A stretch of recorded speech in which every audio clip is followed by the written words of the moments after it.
Morning students, मैं Renu ma'am. हम कर रहे हैं क्लास 7 का चैप्टर नंबर 10 हंसी एक अनुपम टॉनिक। इसको कल हमने स्टार्टिंग से पढ़ा था कि किस प्रकार से हंसी है वो प्राकृतिक जो हंसी है वो किस प्रकार से हमारे स्वास्थ्य पर अच्छा प्रभाव डालती है और किस तरह से कि जो हमारी मानसिक स्थिति है उस पर भी अच्छा प्रभाव डालती है। तो इसी को हम आगे पढ़ते हैं। पढ़ा बेटा कि किस प्रकार से जब हम अच्छे मूड में होते हैं, हम तभी सकारात्मक होते हैं, हमारे विचार तभी हम हंसते हैं। तो आइए समझने का प्रयत्न करें कि हंसी का स्वास्थ्य पर क्या सुप्रभाव पड़ता है। वैज्ञानिकों के अनुसार हंसी शरीर पर निम्नलिखित विधियों से प्रभाव डालती है। कि हम पढ़ने जानने की कोशिश करते हैं कि जो हंसी का है वो हमारे स्वास्थ्य पर क्या प्रभाव पड़ता है, सुप्रभाव पड़ता है यानी अच्छा प्रभाव पड़ता है। तो शरीर की मांसपेशियों के तनाव में भारी कमी आ जाती है कि हंसी के कारण है।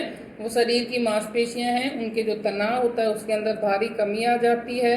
दूसरा, हंसी से शरीर का श्लेष यानी कफ है वो लुप्त हो जाता है। फलतः श्वसन क्रिया परिष्कृत और सुगम हो जाती है।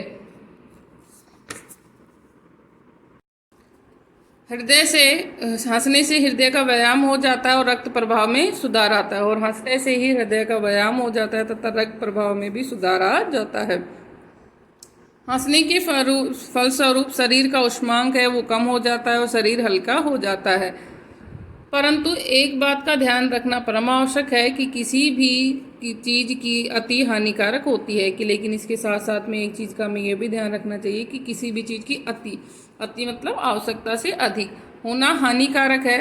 अतः अत्यंत उच्च हंसी हृदय रोग का कारण भी बन सकती है। कि कई बार अत्यंत ऊंची हंसी है वह हृदय रोग का कारण बन सकती है।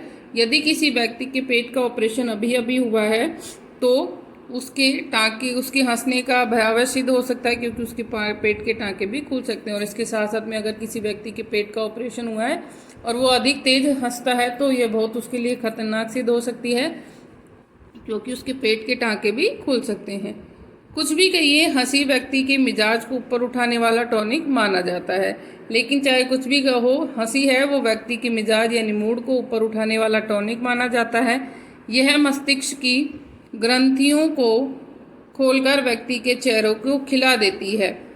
प्राय यह कहा जाता है कि हंसने पर कोई दाम नहीं लगता। यही नहीं, हंसी पास बैठे व्यक्तियों को भी प्रसन्नचित्त बना देती है। कि हंसी है उससे मस्तिष्क की जो ग्रंथियां हैं वो खुलकर व्यक्ति के चेहरे को खिला देती है। इसके साथ साथ में हम ये भी कहते हैं ना कि हंस लो, हंसने का कोई दाम नहीं लगता। और इसके साथ साथ में हंसी यानी जो हंसमुख व्यक्ति होता है वो उसके पास बैठे व्यक्ति को भी प्रसन्नचित्त कर देता है। वह भी हंसने वाले को कोई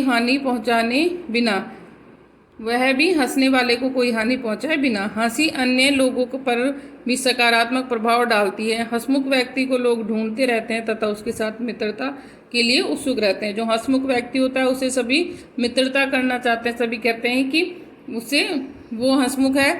और इसके विपरीत जो चिड़चिड़े व्यक्ति होते हैं उससे हर कोई दूर रहने की चेष्टा करता है। कि जो चिड़चिड़ा होता है, जो बात बात पे लड़ाई करता है, उससे सभी लोग दूर रहने की कोशिश करते हैं। हंसना तथा मुस्कुराना वास्तव में एक कला है जो कि जादू का कार्य करती है। हंसना और मुस्कुराना एक कला के समान है जो एक जादू की तरह कार्य करती है। प्राकृतिक हंसी के पीछे कोई ईर्ष्या अथवा द्वेष की भावना नहीं होती। और जो प्राकृतिक हंसी होती है उसके पीछे कोई भी ईर्ष्या या द्वेष की भावना नहीं होती। वह दूसरों पर सदैव अच्छा प्रभाव डालती है। परंतु झूठी तथा फीकी हंसी है वो एक पाखंड होती है। लेकिन जो झूठी और फीकी हंसी होती है वो पाखंड की तरह होती है, दिखावे की जैसी होती है, जो दूसरों पर सदा कुप्रभाव डालती है। सच्ची तथा प्राकृतिक हंसी एक चमत्कार के समान होती है, न केवल हंसने वाले के लिए अपितु सुनने वाले के लिए भी। और जो सच्ची और प्राकृतिक हंसी है वो एक चमत्कार की तरह होती है, जो हंसने वाले के लिए भी और उसके सामने सुनने वाले दोनों के लिए। किसी व्यक्ति ने खिले हुए गुलाब के फूल को देखा और उसे पूछने लगा, आप चारों तरफ से कांटों से घिरे होने पर भी खिले हुए हैं तथा हंसी आपके चेहरे से फूटती हुई दृष्टिगोचर हो रही है। तो किसी ने अपने चारों तरफ घिरे हुए कांटों से घिरे होने के कारण उसके चेहरे पूछा फूल से कि आप चारों तरफ हैं वो कांटों से घिरे हुए हैं, फिर भी आपके चेहरे पर हंसी फूटती हुई दृष्टिगोचर हो रही। क्या आप मुझे इसका रहस्य बताएंगे कि जो गुलाब का फूल होता है उसके चारों तरफ कांटे होते हैं लेकिन वो सुंदर कितना खिला हुआ दिखाई देता है। तो वही पूछ रहा है वो उससे कि आप है ना वो चारों तरफ कांटों से घिरे हैं, फिर भी आप इतने हंसी आपके चेहरे पर फूटती हुई दिखाई दे रही है, इसका क्या कारण है? गुलाब बोला, आप मुझसे यह प्रश्न क्यों कर रहे हैं? व्यक्ति ने कहा, मेरे पास सब कुछ है, धन दौलत सुख सुविधा, फिर भी मैं सदैव चिंताओं से घिरा रहता हूँ। तो वो व्यक्ति बोला कि मेरे पास सब कुछ है, धन दौलत है, सुख सुविधाएं हैं, लेकिन फिर भी मैं चिंताओं से घिरा रहता हूँ। पुष्पराज ने चेहरे पर मुस्कुराहट बिखेरते हुए उत्तर दिया। तो पुष्पराज यानी पुष्पों का राजा है, उसने अपने चेहरे पर मुस्कुराहट बिखेरते हुए उत्तर दिया, प्रकृति ने मुझे 3 महत्वपूर्ण देन दी हैं, कि प्रकृति ने मुझे 3 चीजें दी हैं। कौन कौन सी? असीम सौंदर्य यानी बहुत सुंदरता, मोहक सुगंध जो सभी को मोहित कर दे ऐसी सुगंध, और मधुर रस। परंतु मैं इनको लेकर न तो कभी अहंकार करता हूँ और न ही इन्हें केवल अपने लिए छुपाता हूँ। कि मेरे को प्रकृति ने 3 चीजें दी, क्या क्या? असीम सौंदर्य, मोहक सुगंध और मधुर रस। लेकिन मैं इन चीज़ों के लिए ना तो कभी घमंड करता हूँ और ना ही मैं केवल इन्हें अपने लिए बचा कर रखता हूँ, कि मैं इनको छिपा कर रखता हूँ। मैं इन्हें दिल खोलकर बांट देता हूँ, कि मैं सभी को दिल खोलकर बांट देता हूँ और बदले में किसी वस्तु की आशा नहीं करता, और बदले में मैं नहीं चाहता कि कोई मुझे इसके बदले में कुछ दे। इसका फल यह होता है कि मेरे इर्द गिर्द के कांटे मुझे चुभने की कभी नहीं सोचते, और इसका कारण यही है कि जो मेरे आसपास के जो कांटे हैं वो मुझे कभी भी चुभने की कोशिश नहीं करते। इसके विपरीत वो मेरे रक्षक बनकर मुझे तोड़ने वाले व्यक्ति को चुभने के लिए उद्यत रहते हैं। कि इसके विपरीत हैं, उद्यत यानी तैयार रहते हैं, कि जो ये कांटे हैं मेरे चारों तरफ, ये मुझे चुभते नहीं हैं, बल्कि जो लोग मुझे तोड़ते हैं उनको चुभने के लिए तैयार रहते हैं, यानी ये क्या करते हैं? मेरी रक्षा करते हैं। मैं प्रकृति को सदैव धन्यवाद देता हूँ कि उसने मुझे ये अमूल्य वस्तुएं देकर मालामाल कर दिया, और मैं हमेशा प्रकृति का इस चीज़ के लिए धन्यवाद करता हूँ कि उसने जो मुझे अमूल्य 3 वस्तुएं दी हैं, सौंदर्य, सुगंध और रस, उसके लिए मैं उसे हमेशा धन्यवाद देता हूँ। यही कारण है मेरी प्रसन्नता का, और यही कारण है मेरी प्रसन्नता का। यदि आप भी प्रसन्न रहना चाहते हो तो मेरी तरह व्यवहार करना आरंभ कर दीजिए, प्रसन्नता आपके पांव चूमने लगेगी। कि अगर आप भी खुश रहना चाहते हो तो मेरी तरह ही ये व्यवहार कीजिए, यानी आपके पास जो धन दौलत है उस पर कभी घमंड नहीं कीजिए, वो सिर्फ अपने लिए नहीं रखिए बल्कि गरीबों को दान दीजिए, तो आप भी इसी तरह से खुश रहने लगेंगे। उस व्यक्ति की आंखें खुल गई और उसने प्रण ले लिया कि वह अपना धन केवल अपने लिए नहीं, अपनी दूसरों की भलाई के लिए भी व्यय करेगा, वह यानी खर्च करेगा। तो उसकी फूल की बात सुन के वो व्यक्ति है, वो उसकी आंखें खुल गई और उसने प्रण लिया कि वो अपना धन केवल अपने लिए नहीं बल्कि दूसरों की भलाई के लिए भी खर्च करेगा। अपनी सारी पूंजी को अपने समझकर अपने उस पर कभी भी अभिमान नहीं करेगा, और जो उसके पास धन है उसको कभी भी वो क्या करेगा? उस पर घमंड नहीं करेगा, अपितु उसे प्रकृति की देन मानकर उसके प्रति अपना आभार अन्य व्यक्ति लोगों की सहायता के रूप में प्रकट करेगा। बल्कि उसे प्रकृति की देन मानकर उसके प्रति आभार प्रकट करेगा, प्रकृति के प्रति, और अन्य लोगों की सहायता के रूप में उसे प्रकट करेगा और अन्य लोगों की उससे सहायता करेगा। प्रिय छात्रों, आप समझ गए होंगे कि द्वेषपूर्ण भावना के होते सच्ची और प्राकृतिक हंसी चेहरे पर लाना असंभव है। अतः आप अपने मन में सदैव निर्मल और विचारों को सदा उच्च रखें। आपको इतनी मानसिक शांति प्राप्त होगी कि फूले नहीं समाएंगे। आपकी वाणी मधुर, स्वर कोमल और व्यवहार एकदम गुलाब के सदृश मोहक हो जाएगा। आसपास के लोग आपको उतना ही चाहने लगेंगे जितना कि आप लोग गुलाब को चाहते हैं। फलतः आपके मित्रों और शुभ चिंतकों की संख्या दिन प्रतिदिन बढ़ने लगेगी। कि अगर आपका अपना आप अपनी जो व्यवहार है उसके लिए अपनी वाणी को मधुर कीजिए, यानी अपनी बोली है उसको मधुर कीजिए, स्वर कोमल, और व्यवहार है वो बिल्कुल गुलाब के जैसे होंगे, तो आपके लोग आपकी भी प्रशंसा करेंगे और आपकी भी शुभ चिंतक यानी आपके मित्रों की और शुभ चिंतकों की संख्या बढ़ जाएगी। हंसी तथा मुस्कुराहट का प्रभाव सचमुच जादुई होता है। चतुर लोग उसे अपने जीवन का आधार बना लेते हैं। इसके होते हुए भीषण संकट भी संकट प्रतीत न होकर साधारण बाधाओं का रूप ले लेते हैं, जिन्हें दूर करना अधिक कठिन नहीं होता। हंसने पर कुछ खर्च नहीं होता, परंतु इसके फलस्वरूप जो अमूल्य हर्ष प्राप्त होता है वह सांसारिक धन से कहीं बढ़कर होता है। इसीलिए तो कहा गया है, फूलों से नित हंसना सीखो, भंवरों से नित गाना। संकट जो भी आएगा झट से हो जाएगा बेगाना। क्या फूलों से हंसना सीखिए, भंवरों से गाना सीखिए, और ऐसा अगर आप करेंगे तो संकट है वो आपका थोड़े ही दिनों में झट से बेगाना यानी दूर हो जाएगा। कल करेंगे बेटा इसके प्रश्न उत्तर। Thank you. A very pleasant morning to all my dear student of class 7th. This is Vinita ma'am, teaching in MLP International School Rajpura. Student, as you know that we are through our upcoming videos, we are providing you the better content facility for your S7 preparation. Okay, so student, in this video we are going to discuss the short question answer of the chapter 8. So we will discuss the short question answer of this. So student, we will discuss the short question answer, and the first short question in answer is about the what is weathering. First question is about what is weathering. Student देखिए weathering क्या होती है। weathering एक ऐसा process होता है student जिसका use आप कह सकते हो या you can say that it is the most important process for the breaking up of the rocks into smaller particles for the soil making. Okay, because without weathering soil formation cannot be taken place, and they play a very important role in the soil formation process.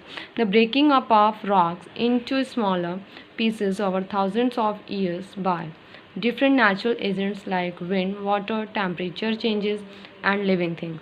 Student देखिए weathering process जो है, firstly तो weathering agents क्या होते हैं, you would know about that. Weathering agents में student सन, temperature, air, water, जितने भी ये चीज़ें मैंने अभी आपको बताई हैं सारी चीज़ें जो हैं वेदरिंग एजेंट्स होती हैं, and they play a very important role in the breaking up of rocks को तोड़ने में into smaller pieces over thousands of years. बहुत थाउजेंड्स ऑफ ईयर्स लग जाते हैं उस सॉइल को बनने में, बिकॉज रॉक्स को ब्रेक करना it's not so much easy task. Okay, जब कैसे होता है ये कूलिंग एंड हीटिंग इफेक्ट के थ्रू होता है। सन की वजह से जो रॉक्स हैं वो हीट अप हो जाते हैं, and after in the night they become cooler. और ये हीटिंग कॉन्टीन्यूसली, जो हीटिंग एंड कूलिंग का कॉन्टीन्यूसली प्रोसेस चलता है, उसकी वजह से कोई भी चीज़ है, आपने देखा होगा अगर सपोज़ दैट आप किसी भी मतलब चीज़ को धूप में रख दें तो लगातार आप देखोगे कि उसको मतलब गर्म होने में और ठंडे होने की वजह से वो है ना कुछ दिनों बाद वो टूटने लगती है। लाइक प्लास्टिक भी, आप एक प्लास्टिक बॉटल को रख करके आप उसको टेस्ट कर सकते हैं, but it will take a longer time. Okay, तो आप इस तरीके से क्या होता है कि रॉक्स जो है वो स्मॉलर पीसेज में कन्वर्ट हो जाती है through wind, water, temperature changes and living things भी इसमें रोल प्ले करते हैं। लिविंग थिंग्स में लाइक प्लांट हो गया आपका, कुछ आपके एनिमल्स हो गए, जो वो जानवर जो कि खेत मतलब ज़मीन में गड्ढा वगैरह करके रहते हैं, लाइक स्क्वायरल, रैबिट। ओके, तो इस टाइप के।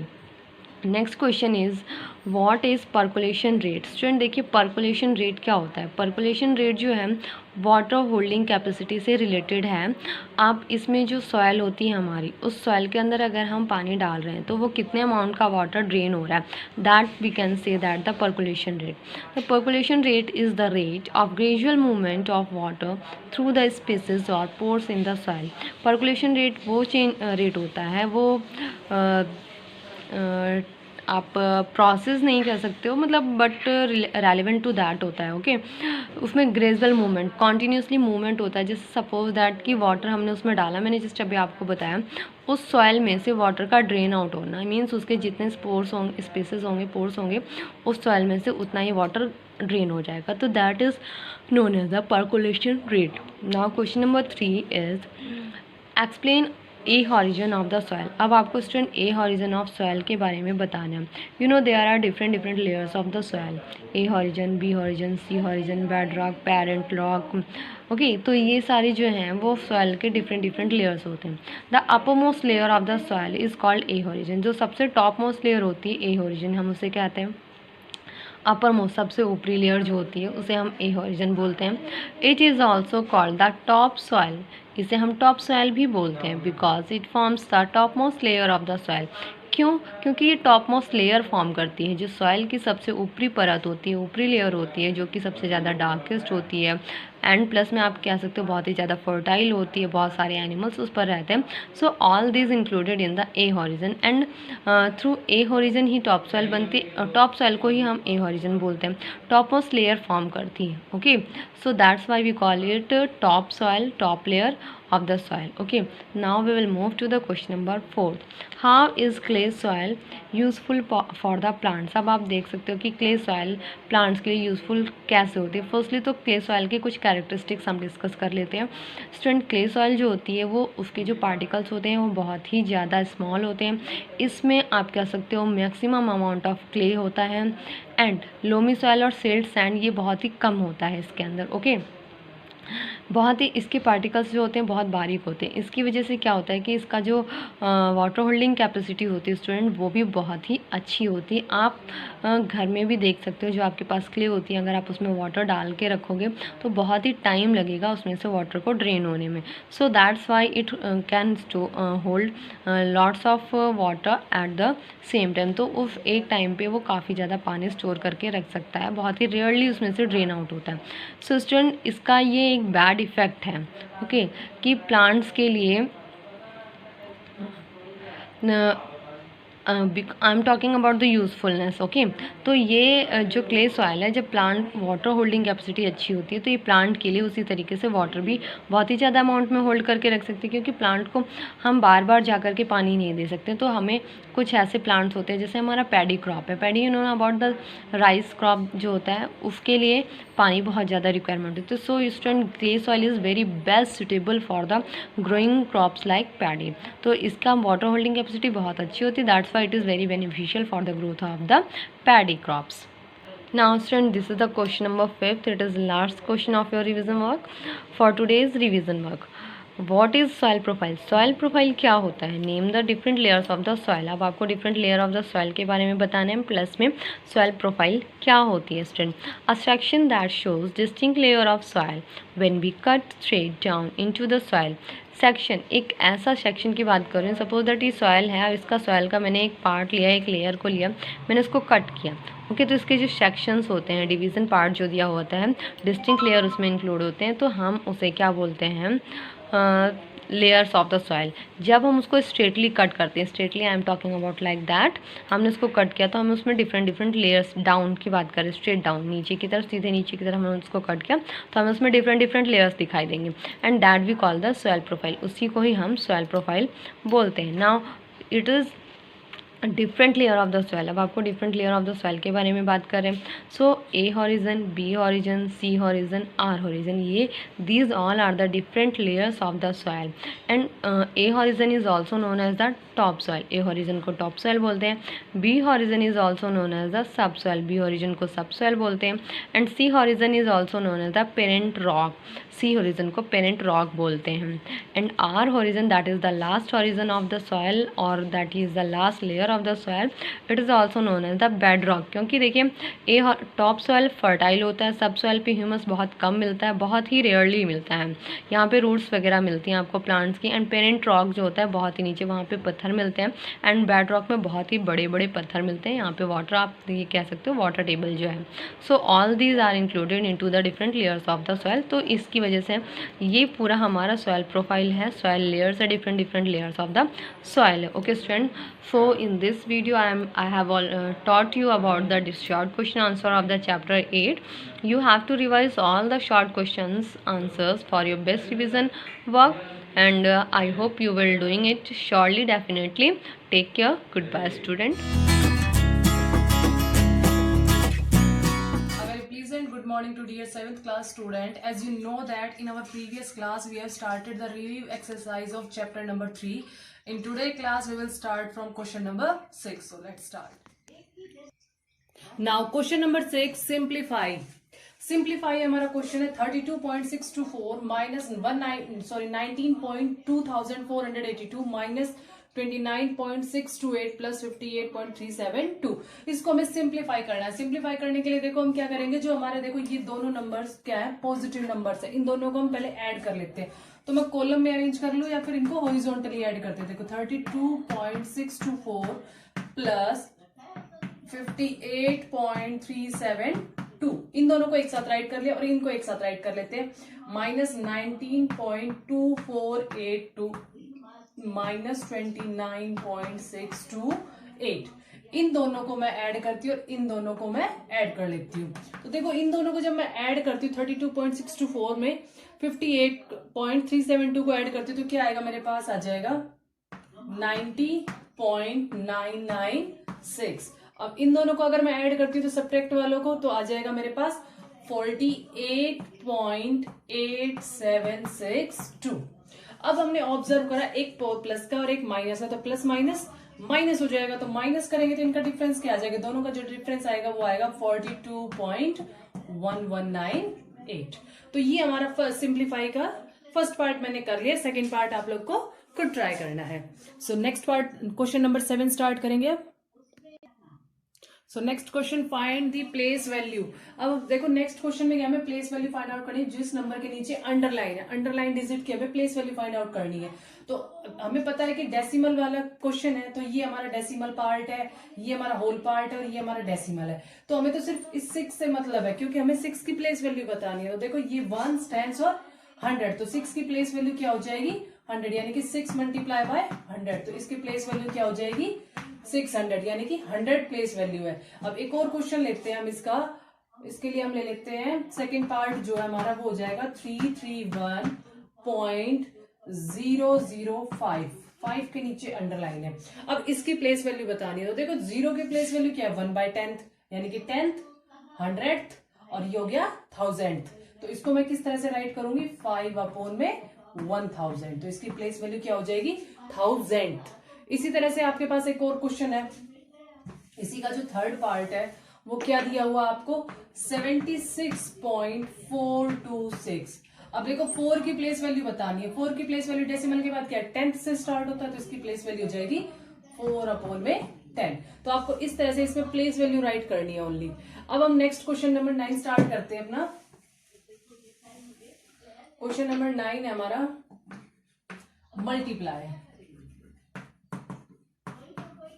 मल्टीप्लाई करना हमारा फर्स्ट पार्ट है, इसमें 27.284 इज मल्टीप्लाई बाय 10। अब देखो किसी भी नंबर को आप 10 से मल्टीप्लाई करते हो तो एक जीरो ऐड कर देंगे, फिर हमें डेसिमल करना है, तो इसका आ जाएगा आंसर 27284 अब डेसिमल कितने डिजिट से पहले है 3 डिजिट से पहले है, तो 1 2 3।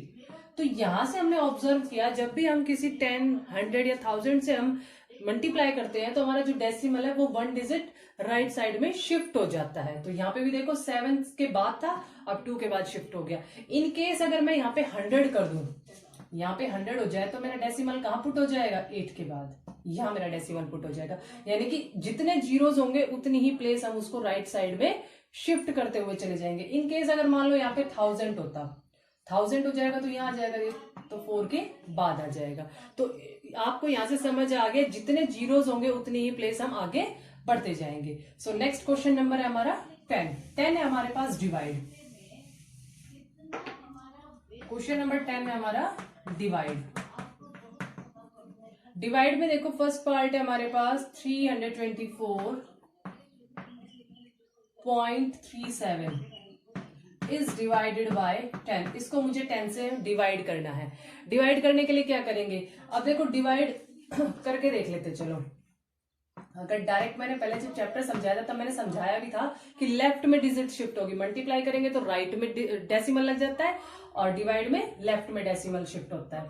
तो फिर भी हम इसको डिवाइड कर लेते हैं। देखो 10 से हम इसको डिवाइड करें, 10 3 जा 30 हो जाएगा, 24 10 2 जा 20 हो जाएगा 4। अब देखो डेसिमल आ गया है तो 0 हो गया हमारे पास, ऊपर से क्या आ जाएगा, सॉरी डेसिमल 3 आ गया ऊपर से हमारे पास, तो 43 10 4 जा 40, यहाँ पे आ गया 3 ऊपर से 7 10 3 जा अगेन 30 7 0 10 7 जा 70। तो देखो आंसर क्या आ जाएगा हमारे पास 32.437। ये आंसर आ गया। हमने ऑब्जर्व क्या किया है कि अगर हम जब डिवाइड करते हैं तो जो हमारा पॉइंट है, जो हमारा डेसिमल है वो 1 प्लेस लेफ्ट में शिफ्ट हो गया है, यानी कि एक जीरो थी ना तो 1 प्लेस पहले शिफ्ट हो गया है। तो हमने ऑब्जर्व किया कि अगर हम 10 से करते हैं यानी कि 1 0 होगा तो हम एक डिजिट लेफ्ट में शिफ्ट होंगे। अगर इन केस यहाँ पे 100 हो जाता, अगर मैं 100 ले लेती तो उसमें क्या होती, 2 zeros आ जाती, 2 zeros आती तो 2 डिजिट हमें शिफ्ट करना पड़ता, तो वो डेसिमल कहा जाता हमारा यहाँ आ जाता 3.2437, ये डेसिमल जाता। और अगर 1000 हो जाता तो एक डिजिट और पहले यानी कि 3 से पहले हमारा डेसिमल आ जाता। तो आई होप आपको ये डेसिमल पुट करना समझ आ गया है। अब हम नेक्स्ट क्वेश्चन नंबर 11 स्टार्ट करेंगे। क्वेश्चन नंबर 11 देखते हैं। क्वेश्चन नंबर 11 है हमारा मल्टीप्लाई। पिछले जो मल्टीप्लाई था उसमें हमने 10, 100, 1000 वाला किया था, ये हमारा दूसरा है, तो इसमें करेंगे 81.63 इज मल्टीप्लाई बाय 2.7। ये मल्टीप्लाई हम कर रहे हैं। तो अब हम देखो इसको मल्टीप्लाई करते हैं। 27 से मैं अगर इसको डायरेक्ट करती हूँ तो इसकी मल्टीप्लाई करके हमारे पास क्या आएगा, 1, देन 0, 4, फिर ये जाएगा 0, अगेन हम इसको करते हैं तो 2, 27 अगेन 2। अब डेसिमल हमें पुट करना है, तो देखो 2 डिजिट्स तो यहाँ है और 1 डिजिट यहाँ है, तो टोटल डिजिट कितने हो गए, 1 2 3। तो 3 डिजिट से पहले हम डेसिमल अपना यहाँ पे पुट करेंगे, तो आंसर आ जाएगा हमारा 220.401। ये हमारा डेसिमल आ जाएगा आंसर।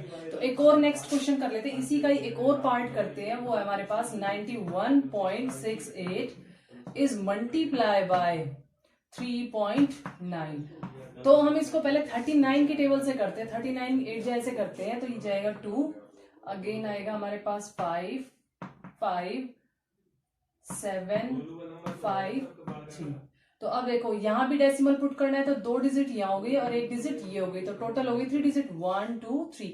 तो डेसिमल हम यहाँ पुट करेंगे, तो आंसर क्या आ गया है, 357.552। ये हमारा मल्टीप्लाई का आंसर हो गया है। तो क्वेश्चन नंबर 11 के मैंने 2 पार्ट करा दिए, बाकी के रिमेनिंग 2 पार्ट्स आप लोग खुद सॉल्व करेंगे।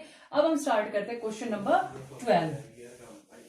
क्वेश्चन नंबर 12 क्या है हमारे पास, डिवाइड है। डिवाइड में क्या है, डिवाइड का 15.064 इज डिवाइडेड बाय 28। अगर मैं इसको 28 से डिवाइड करती हूँ तो 28 से जब मैं इसको डिवाइड करूंगी तो देखो 15.064 है, इसको मैं 28 से डिवाइड करती हूँ। इनकेस हमें टेबल नहीं आ रही है तो देखो 28 से वो है छोटा है, तो यहाँ पे हमें 0 पॉइंट लगाना है। अब इसको मैं आगे करती हूँ, मान के चलते हैं हम इसको 28 5 जा कर लेते हैं, तो कितना आएगा, 5 8 जा 40 की 0 4, 5 2 जा 10 और 14 140 हो जाएगा। तो ये 5 जा पे चला जाएगा 140, तो हमारे पास क्या आएगा, रिमाइंडर 10 आ जाएगा। और ऊपर से आया हमारे पास 6। अब देखो 106 है, 106 के लिए हम क्या करेंगे, 28 2 जा पे नहीं जाएगा, 28 3 जा पे करके देखते हैं इसको। 3 8 जा 24, यहाँ 2 कैरी, 3 2 जा 6 7 8 84 हो जाएगा। तो ये 3 जा पे चला जाएगा 84। तो क्या आ जाएगा, 6 में से 4 गया 2, 10 में से 8 गया 2, अगेन ऊपर से हमारे पास क्या आ गया है 4, 224 हो गया है।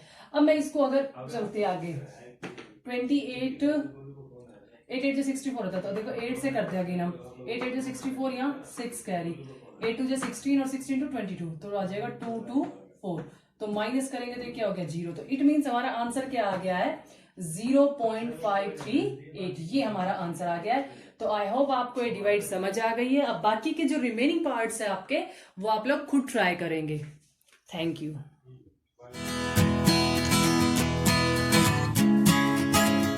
Students, welcome to our online classes. This is for class 7. In previous class we have completed the exercise of our 18th chapter, water, fresh and saline. We stop our class on the third question. Look at the circle and make it into a pie chart by making the percentage of different kind of water on earth. ठीक है, हमें एक pie chart बनाना है। ये percentage दी हुई है different water की, saline water की और फ्रेश वाटर की, और हमें परसेंटेज निकालनी, हमें इसको पाई चार्ट में चेंज करना है इस परसेंटेज को लेके। तो परसेंटेज कितने में है, 100 में है। ठीक है, परसेंटेज किस में होती है, 100 में होती है। और हमें किसकी परसेंटेज निकालनी है, 360 की। तो अगर हम इसको कट करते हैं और डिवाइड करते हैं तो हमारा आता है 350, कितना आता है, 350.28। और अगर हम 360 में से इसको माइनस कर देते हैं तो हमारा आता है 10.72। ठीक है, तो हमें उसके अनुसार अब लगाना है। तो आपका डी जो होता है या आपका जो कंपास है, आप उसको इतना खोलें कि 350.28 डिग्री उसमें पूरे हो जाएं। तो उसको मैंने यहाँ पे मेज़र करके दिखाया है। ये देखिए, ये आपका पाई चार्ट है। ये 350.28 या 97.3% है और ये आपका 2.7 या 10.72% है। तो इस तरीके से आपको ये पाई चार्ट बनाना है। ठीक है बेटा, समझ में आ गया ना।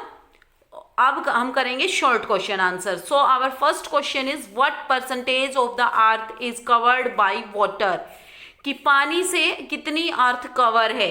तो कितनी अर्थ कवर है? 71%। कितना पानी है अपनी अर्थ पे? 71%। अब है what does saline water contain, कि सैलाइन वाटर ने क्या कंटेन किया हुआ है। So answer is saline water contains. ठीक है, डज है तो यहाँ पे आप कंटेन्स आ जाएगा। Saline water contains large amount of dissolved salt, कि सैलाइन वाटर के अंदर क्या होता है कि बहुत भारी मात्रा में सॉल्ट होता है। अब है नेम द 5 ओशियंस। अब आपको 5 ओशियंस के नाम लिखने हैं। तो आप यहाँ पे अपने देखिए, ये आपके वन वर्ड है, सॉरी समरी है। तो इनमें है Pacific ocean, Atlantic ocean, Indian ocean, Arctic ocean and Antarctic ocean. ठीक है, तो ये आपके थर्ड क्वेश्चन का आंसर है। अब है आपका fourth question, what do you mean by fresh water and saline water. तो आपको इसका आंसर लिखना स्टार्ट करना है। पहले फ्रेश वाटर पहले सैलाइन वाटर लिख देते हैं। तो यहाँ से आपको स्टार्ट करना है। पहले ये जो इट है इसकी जगह आपको लिखना है सैलाइन वाटर। ठीक है, saline water contain a large amount of dissolved salt and hence it is unfit for human consumption. Example के रूप में आप लिख देना ocean, seas, bays and gulf. और इसके अंदर कितना है? 97.3% ये टोटल है। ठीक है, कि सैलाइन वाटर कितना है? 97.3%। उसके बाद हम फ्रेश वाटर करेंगे। Fresh water has very little salt dissolved in it. It is necessary for the survival of vast multitude of life forms on अर्थ। ठीक है, उसके बाद आपको लिखना है 2.7% और एग्जाम्पल्स के रूप में आपको लिखने rivers, fresh water, lake, underground sources like aquifers. ठीक है, तो ये आंसर है आपका फोर्थ का। अगर आपको समझ नहीं आया है तो मैं एक बार फिर से रिपीट कर देती हूँ कि आपको सैलाइन वाटर यहाँ से लिखना है। Saline water contain a large amount of dissolved salt and hence it is unfit for human consumption. 97.3% ये है। मतलब ये कहाँ मिलता है? ये ओशियंस में, सीज में, बेज में और गल्फ में मिलता है।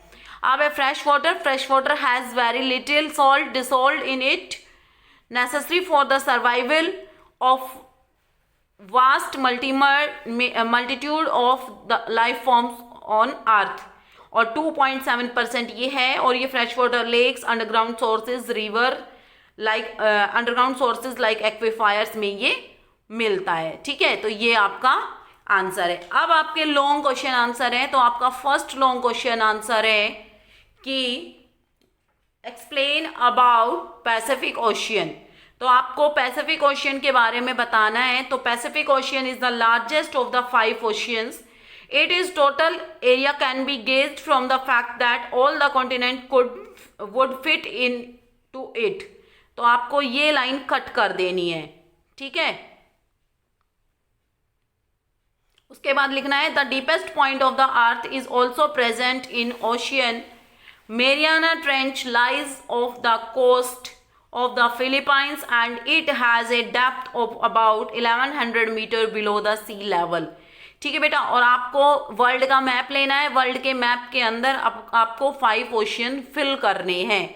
उसके बाद है एक्सप्लेन द अटलांटिक ओशियन। तो अटलांटिक ओशियन में आपको करना है the Atlantic ocean is situated between 4 major continents, north and south America on the western side of Africa and Europe of the eastern side. 8th position make it very busy ocean as many shipping route passes through it. The Atlantic Ocean resembles the letter S and the presence of mid-Atlantic ridge on its floor make it unique. ये आपके second question का answer है. ठीक है, अब आपको third करना है, आपको इंडियन ओशियन के बारे में बताना है. तो the Indian ocean is the only ocean which is named after a country. It is the third largest ocean and it bordered in the north by the subcontinent, in the west by Africa and east by Australia. यहाँ तक करना है. उसके बाद आपको fourth question आपका है कि इम्पोर्टेंस ऑफ ओशियन बताने हैं आपको. तो आंसर है आपका source of sea food, moderate of global climate, source of water vapour for rainfall which replenish fresh water on earth, international trade, ocean floor provide mineral oil, manganese and salt. उसके बाद आपका fifth question है कि saline explain the salinity of oceans. ठीक है, क्या है आपका explain the salinity of oceans. तो आपको करना है salinity is defined as the level of dissolved salt present in water. It is expressed in gram of salt per 1000 gram of water. Salinity is lower in the equatorial and the polar region compared to the tropical region where the rate of evaporation is higher. यहाँ तक आपका fifth question है. ठीक है, तो मैं एक बार फिर से रिपीट कर देती हूँ. ये देखिए बेटा, ये तो इंपॉर्टेंस ऑफ ओशियंस तो आपका फोर्थ क्वेश्चन है.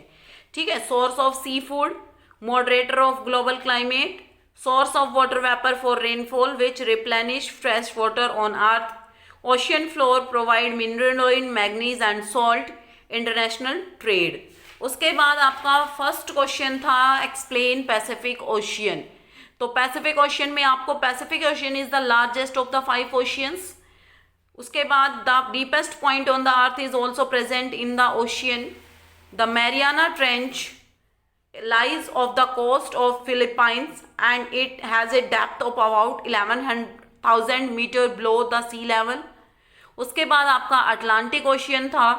The Atlantic ocean is situated between 4 major continent, north and south America on the western side and Africa and Europe on the eastern side. 8th position make it very busy ocean as many shipping route passes through it. The Atlantic Ocean resembles the letter S and the presence of mid-Atlantic ridge on its floor makes it unique. ठीक है, उसके बाद है आपका Indian ocean. The Indian ocean is the only ocean which is named after a country. It is third largest ocean and it bordered in the north by Indian subcontinent, in the west by Africa and east by Australia. उसके बाद salinity of the ocean था.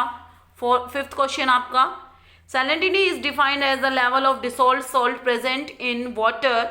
It is expressed in gram of salt per 1000 gram of water. Salinity is lower in the equatorial and polar regions compared to the tropical region where the rate of evaporation is higher. तो बेटा ये अपने 18th chapter के short और long question answer थे. I hope you understand the questions very well. Today we complete our syllabus of essay 1. So from tomorrow we do the revision work. Okay, thank you, have a nice day. Friends, this is for class 7th. Students, as you all know, we have completed with our syllabus 50%. Now from today onwards we are going to start with the revision work, and first of all I will revise the chapter pronoun. Now let's start. What is the meaning of pronoun? Pronouns क्या होते हैं? Pronoun, first of all I will tell you the define. Define of pronoun is words that are used in place of noun. A pronoun take the place of noun. Take the place of noun are known as pronouns. For example, we are repeating the words in place of noun. हम noun क्या होते हैं? Name of a place, animal or thing. तो जब person का हम name bar बार repeat करेंगे तो रिपीटेशन बार बार नहीं हो सकती, उसकी प्लेस पे हम प्रोनाउन वर्ड्स यूज करते हैं like he, she, it, they, etc. are the examples of pronoun. Okay students, now we are having for example, with the help of statement I will give you an example. Tina bought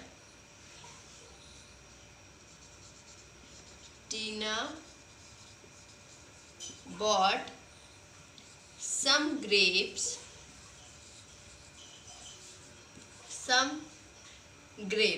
okay अब हम बार बार टीना word use करें. टीना wanted to distribute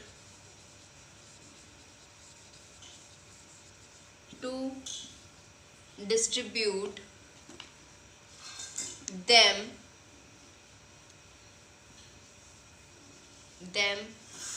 at an old age home. In this sentence we are writing Tina. So in place of Tina we are using she. She is the pronoun. Okay students, now I will tell you the kinds of pronoun. How many kinds of pronoun are there, and one by one I will tell you about that. Kinds of pronoun. First is I will tell you about the personal pronoun, and you all know about personal pronoun. Personal pronoun is used for personal purpose. Okay students, for personal purpose means when we are include in personal pronouns, we include three kinds of persons, and three kinds of persons are first person, second person and third person. We include these three kinds of persons in personal pronoun. और personal pronoun में क्या होता है, जब we are in first person we include ourselves. जब हमारे बारे में बात होती है, खुद के बारे में बात होती है, तो उन्हें हम कहते हैं first person. और फर्स्ट पर्सन में इंक्लूड होते हैं I, me, my, mine, us, ours, we. Okay, but these can be used as the singular or plural. According to the sentences we can use these words for singular and plural.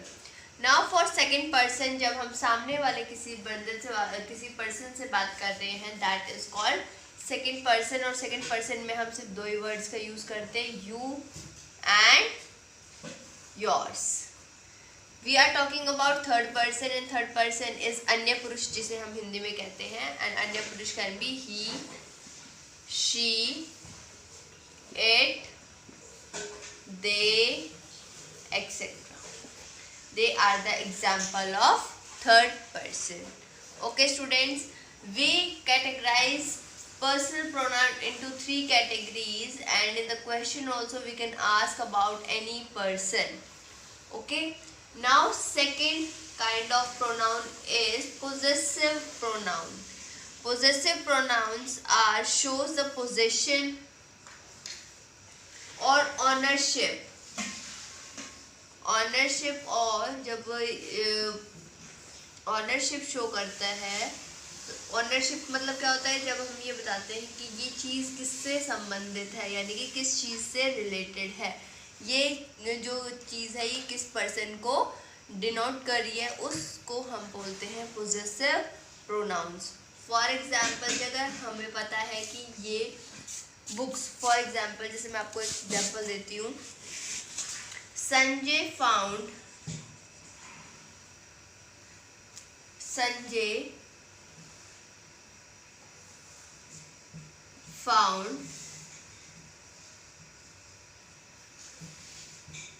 his passport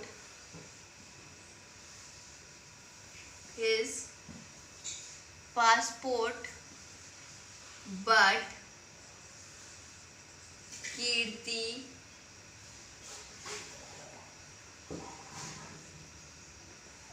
Kirti could not find hers. Could not find hers. So it means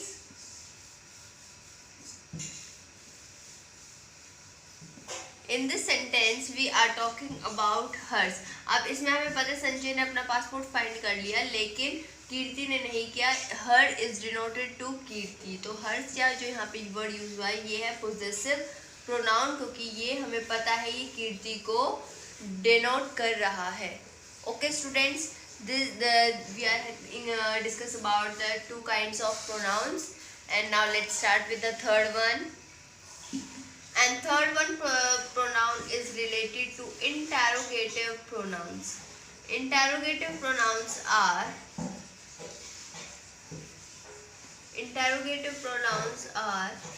as you all know, interrogative word से हमें पता चल रहा है कि what are the interrogative pronouns. When we are talking about the WH family, they include interrogative pronouns. Okay students, interrogative pronouns में हम वही सेम चीज़ें यूज़ करते हैं जैसे आप लोगों को पता ही होगा. who,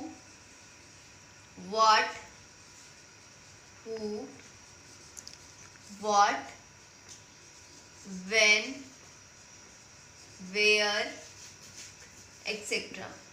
When we are asked the question by writing this words, this is called interrogative pronouns. Okay students, they are the example of interrogative pronouns, and we are completed with the three kinds of pronoun and define of pronouns. And students, define read करनी है इनकी आपको.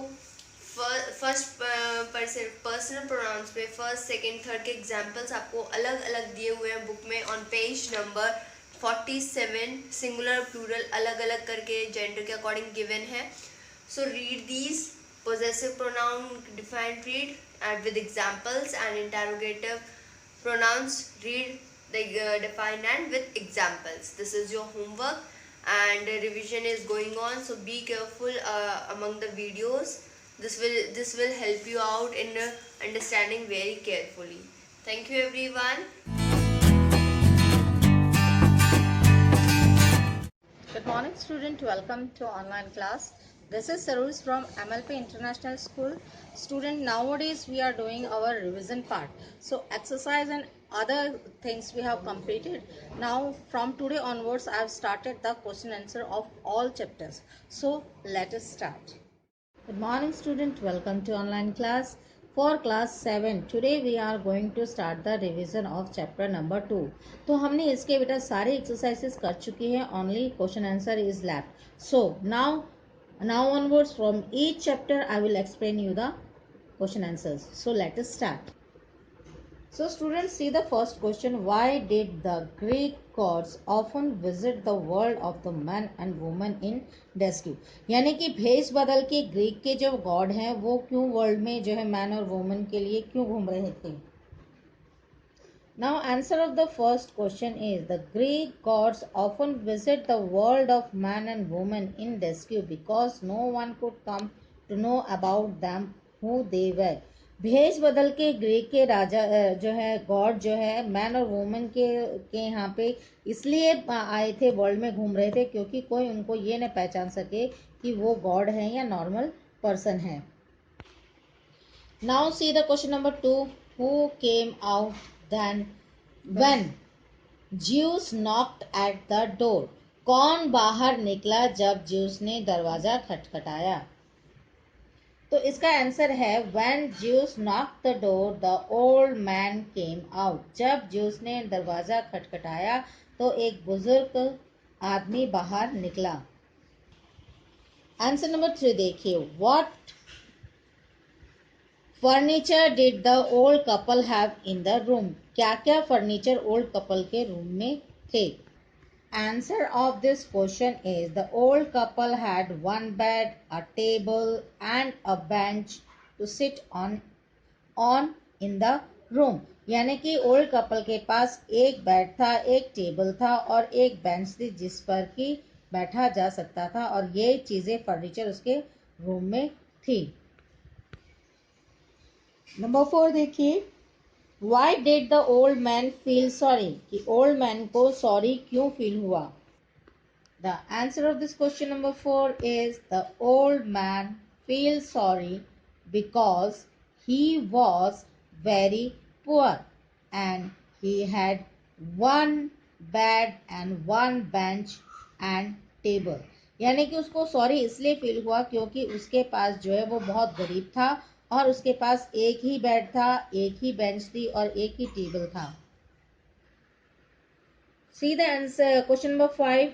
What was the old couple's only possessions? Why did he want to kill it? अब उनके पास क्या थी, old couples के पास उनकी दौलत क्या थी उनके पास और उसके बाद वो उसे क्यों मारना चाहते थे?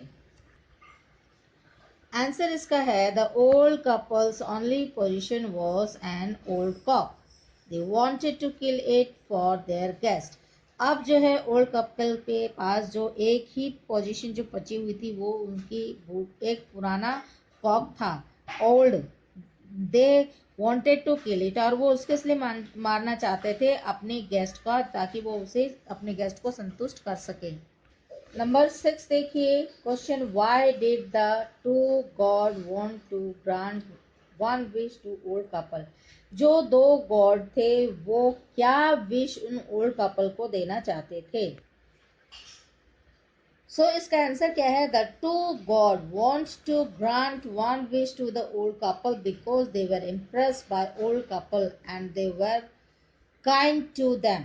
यानी कि जो दो गॉड थे वो ओल्ड कपल को इसलिए विश देना चाहते थे क्योंकि वो उनसे प्रभावित हुए थे, उनके नेचर, उनके बिहेवियर और जिस तरह से उन्होंने उनको गेस्ट को जो है ग्रीट किया था और वो उनसे प्रभावित होकर कुछ उनको विश देना चाहते थे। नाउ 7 देखिए, why did Zeus decided to change the old couple into trees? जो है ज्यूस ने जो है ओल्ड कपल को ट्री के रूप में बदलने के लिए क्यों डिसाइड किया? Answer of this question number 7 is Zeus decided to change the old couple into trees because after some year when he came back to check them how they were, he found them very old and weak and he thought that they would not able to live much longer in such condition, so he changed him into oak tree and lime tree.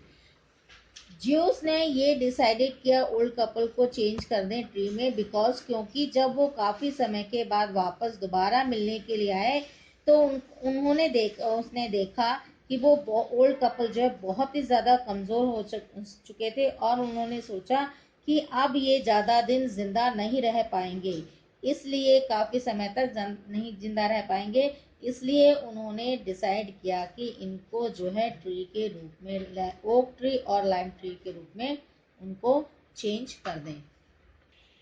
So student, आपका second chapter का जो है आज का video यहीं तक है। जो क्वेश्चन आंसर मैंने आपको 7 करवाए हैं, अब आपको ये रिवाइज करना है और आप इसको लर्न कीजिए और सेम एज यूजुअल जैसे कि मैं आपको हर वीडियो में बताती आई हूँ कि आपको क्या करना है, वीडियो को लाइक करना है, शेयर करना है, चैनल को सब्सक्राइब करना है और साथ ही साथ बेल आइकन पे क्लिक करना ना भूलें। Thank you, take care and bye.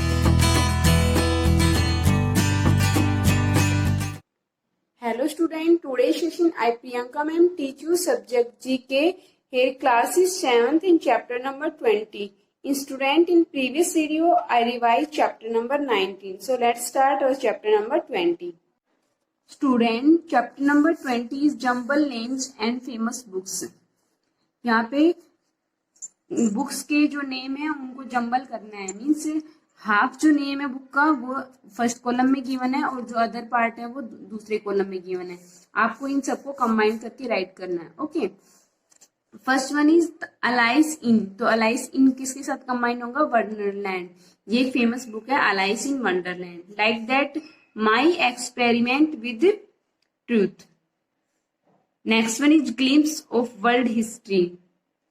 Next one is decline and fall of Roman. Around the world in 8 days. 20,000 League Under the Sea. तो स्टूडेंट ये सभी फेमस बुक्स के नेम है। The lord of the ring, pride and prejudice, Harry Potter and the goblet of fire, adventure of Sherlock Holmes, David Copperfield, Charlie and the Chocolate Factory, Treasure Island, The Count of Monte Cristo, A Tale of Two Cities। तो student ये आपके कुछ famous books के name थे जो आपके पास या तो फिल इन द ब्लैंक्स में आस्क किए जा सकते हैं, आपको इनके नेम कंप्लीट करने हैं, या फिर आप मैचअप्स में इस तरह से क्वेश्चन आस्क किया जा सकते हैं कि you have to match up the following. Now chapter number 21 is famous author. यहाँ पे जो प्रीवियस चैप्टर में जो फेमस बुक्स के नेम थे, इधर उनमें से कुछ बुक्स के राइटर गिवन है, जैसे कि I am British by origin but I was born in Mumbai. Some of famous work the jungle book, so stories, baa baa black sheep, Kim. जो बाबा ब्लैक शिप की स्टोरी है वो, और जंगल बुक है ये इन्होंने राइट की थी, answer is Rudyard. Next one is I basically A mathematician before becoming a writer, my work Alice in Wonderland make me very famous. Means एक राइटर भी थे और एक मैथमेटिशियन भी थे। इन्होंने कौन सी बुक राइट की थी? Alice in Wonderland. ये बहुत ही फेमस बुक थी। तो इनके जो राइटर कौन है? Lewis Carroll. Now next one is at an early age I started writing story and descriptive essay for magazine and the newspaper under the name of Boz. My first novel was Pickwick Papers, but my most popular novel was David Copperfield। जो David कोपरफील्ड इसकी एक novel थी तो बहुत ही famous हुई, तो इनका name है Charles Dickens. Next one is my real name is Samuel Lore and Clemens. I have written adventure of Tom Sawyer, the adventure of Huckleberry Finn and life of Mississippi. इस तरह के जो इनके adventure है वो right किए गए हैं, तो इसमें इसका नेम है Mark Twain. Next one is I was born in Persia in 1050। My works Rubaiyat won universal fame. Means ये जो रबियात है ये बहुत ही फेमस हुआ था। I am Omar Khayyam. Omar Khayyam इनका नेम है। Next one is I am a poet, critic and dramatist. I won the Nobel Prize for Literature in 1948. My two most famous plays were Murder in the Cathedral, ABD Cocktail Party। Cocktail party और cathedral, इनके दो जो famous play है इनका नाम था E.S. Islet. तो student ये सभी famous writer and these are some famous books you have to learn for your exam. ठीक है, इसमें आपसे ये भी पूछा सकता जैसे कि अलाइस इन वंडरलैंड है, उसके राइटर कौन है, तो आप इसका नेम बता सकते हैं, लेविस कैरोल। इस तरह के क्वेश्चन भी आस्क किए जा सकते हैं या फिर मैचअप में भी आ सकते हैं। ठीक है, thank you, have a nice day.